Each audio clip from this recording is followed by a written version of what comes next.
जीवनलाल टंडेल, प्रलयनाथ को इतना बेवकूफ मत समझो। सारे शहर के पुलिस स्टेशन से पता लगाकर ही तुम्हें फोन किया है। अगर होम मिनिस्टर होते हुए तुम्हें यह पता नहीं है तो मुझे कल तुम्हारा रेजिग्नेशन चाहिए, समझे? अरे जानते हो बब्बन और उसके साथियों ने जबान खोल दी तो सूर्यदेव सिंह हमारे लिए नर्क के दरवाजे खोल देगा। जल्दी से पता लगाओ और उन सबको छुड़वाओ। Yes, DCP Pathania speaking. अरे इंग्लिश को मारो गोली और हिंदी में समझो। मैं जीवनलाल बोल रहा हूं, जीवनलाल टंडेल। ओ सर, आप कहिए, क्या हुक्म है सर? मुझे सिर्फ 1 घंटे में यह बताओ कि सूर्यदेव सिंह ने जिन जिन को गिरफ्तार किया है वो सब कहां हैं, और मुझे 4 घंटे के अंदर अंदर उन सब की जमानत चाहिए, समझे? मगर सर, सूर्यदेव सिंह के बारे में जितनी जानकारी आपको है उतनी ही हमारे डिपार्टमेंट को, और हम उसे ज्यादा कुछ पूछ भी नहीं सकते क्योंकि यही हाई कमांड का ऑर्डर है। वो रहता कहां है? वो भी नहीं मालूम। ये भी नहीं मालूम? तो फिर ये बताओ कि वो मिलता कहां है। मैं उससे आज ही मिलना चाहता हूं। सर, वो रोज सुबह सीबीआई ऑफिस में 12 और 1 के बीच में आते हैं सर। सर, ये लिस्ट उन लोगों की है जिन्हें आपसे मिलना है।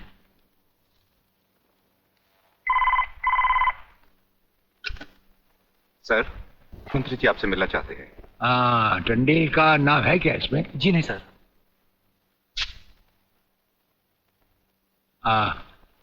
आज तो हम अपना 1-1 मिनट दूसरों को दे चुके हैं, दम लेने की भी फुर्सत नहीं होगी। ऐसा करो, मंत्री जी को कल दोपहर के बाद की कोई भी अपॉइंटमेंट दे दो। Okay sir. Sir, you can't meet him today. अरे अंग्रेजी को मारो गोली और हिंदी में समझो। इस राज्य के मंत्री से मिलने के लिए उसके पास वक्त नहीं है। मैं पूछता हूं वो हमारी खाता है या हम उसकी? इसमें आपकी और हमारे खाने की बात कहां से आ गई? ओह, तो ये है ब्रिगेडियर।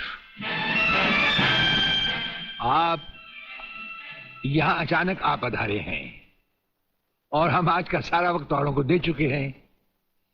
आखिर हम सब जनता ही के तो सेवक हैं।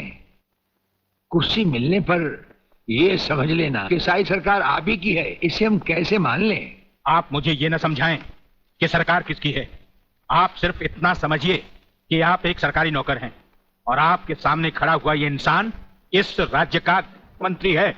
खादी के कपड़े पहनने से और टोपी लगा लेने से कोई महात्मा गांधी नहीं बन जाता।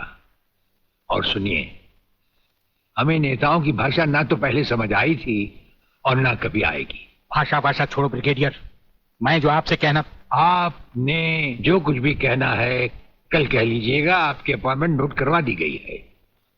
और एक बात ये भी याद रखिए कि हमसे बगैर अपॉइंटमेंट के कोई नहीं मिल सकता। और जहां तक हमारा ताल्लुक है, हम किसी से भी किसी वक्त भी कहीं भी मिल सकते हैं, हमारा जब दिल चाहे। शायद आपने वो लेटर नहीं पढ़ा जो सेंट्रल गवर्नमेंट ने आपको भेजा है। उसमें खासुल खास ऑर्डर है कि हमारे किसी भी काम में कोई भी दखल अंदाजी नहीं कर सकता। नमस्कार। नमस्कार।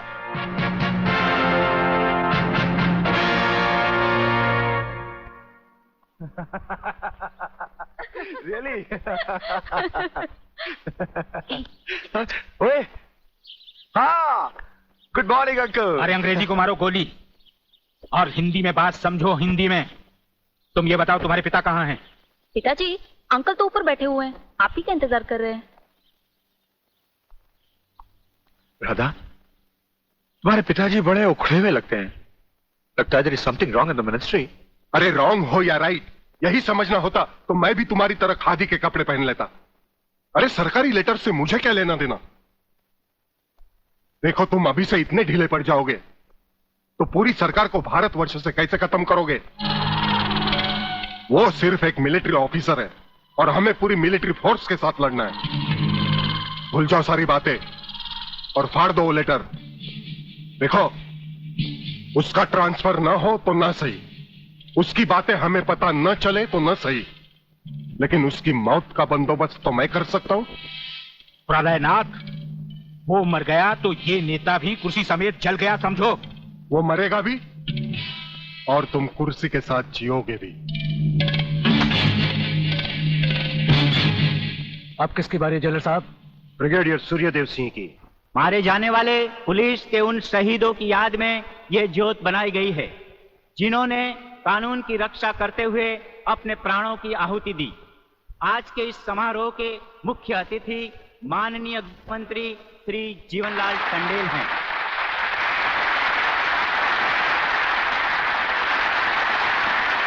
और इस ज्योत का उद्घाटन एक महान योद्धा परमवीर चक्र विजेता ब्रिगेडियर सूर्यदेव सिंह के हाथों से होगा।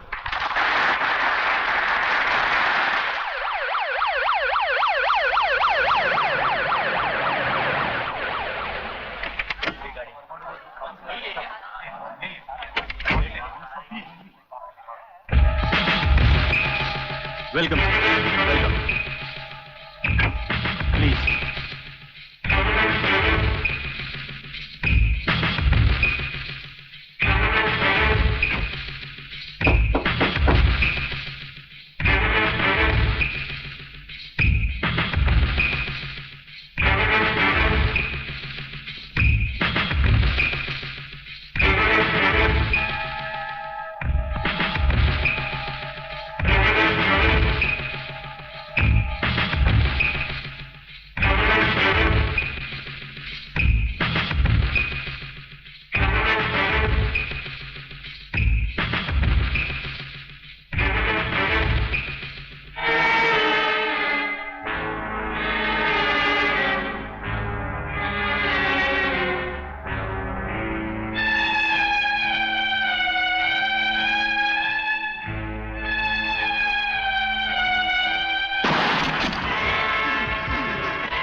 ये आपने क्या किया? फायरिंग का ऑर्डर क्यों दिया सर? आपकी एक गलती से कितनी जाने गई, इसका जवाब कौन देगा ब्रिगेडियर साहब? मिस्टर तिवारी, इसका जवाब अब ब्रिगेडियर को ही देना होगा, और वो भी अदालत में।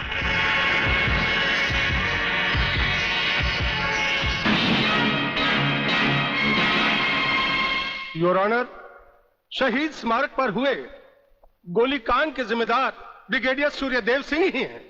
इन्हीं के कहने पर गोली चलाई गई, जिसमें कई बेगुनाह लोग मारे गए। अब मैं अदालत के सामने कुछ ऐसे गवाह पेश करूंगा जो इस हादसे को साबित कर देंगे। सबसे पहले मेरे गवाह हैं municipal councillor mister M.K. Tiwari.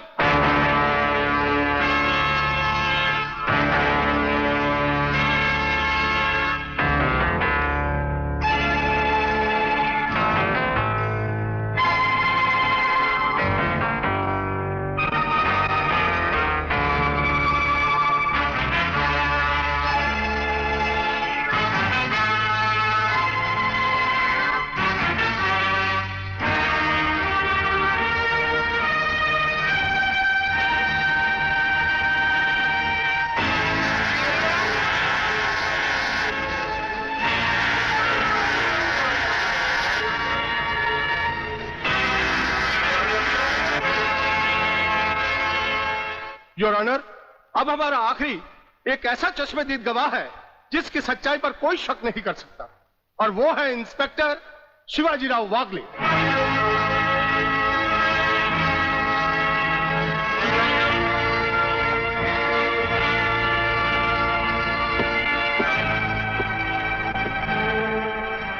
मैं गीता पर हाथ रखकर कसम खाता हूं, जो भी कहूंगा सच कहूंगा, सच के अलावा कुछ नहीं कहूंगा। जज साहब, शहीद स्मारक पर जो भी कुछ हुआ मेरी आंखों के सामने हुआ। मुझे इस बात का ताज्जुब है और अफसोस भी है कि ब्रिगेडियर सूर्यदेव सिंह जैसे जिम्मेदार और सुलझे हुए अफसर ने ऐसा कदम क्यों उठाया जिससे निर्दोष लोग मारे गए। इस हत्याकांड के जिम्मेदार ब्रिगेडियर सूर्यदेव सिंह ही हैं।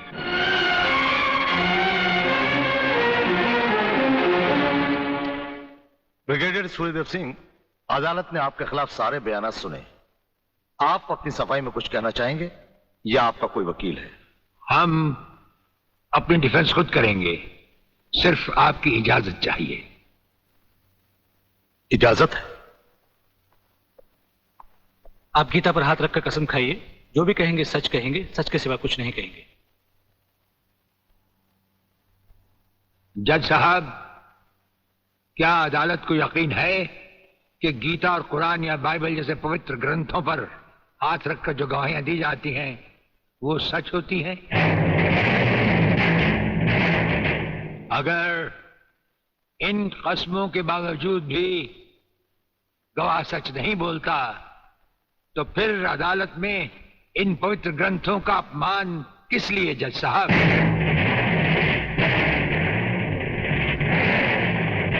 अगर फैसला ऐसे सबूत और गवाहों की बिना पर ही होता है जो पैसे से खरीदे जा सकते हैं तो बंद करवा दीजिए ऐसे रस्म और रवाज जो कि झूठे हैं।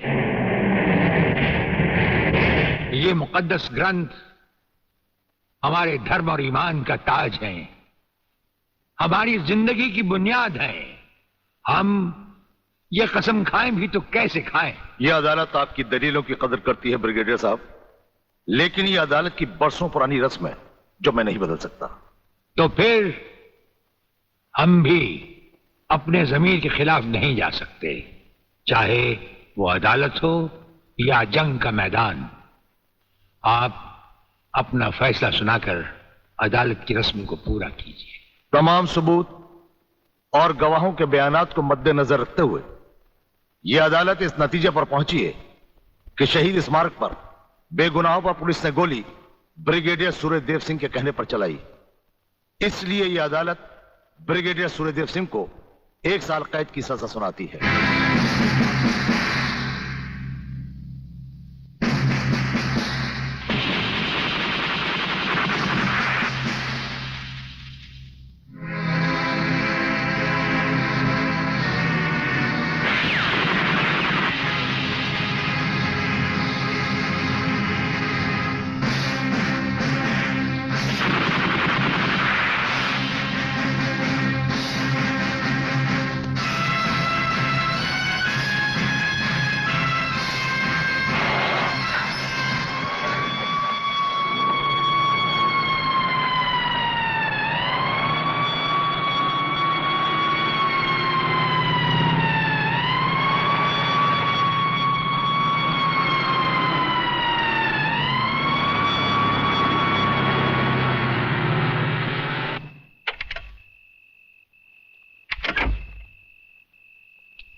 हमारी मीटिंग का बंदोबस्त हो गया? Yes sir. सूर्यदेव सिंह को आप जेल के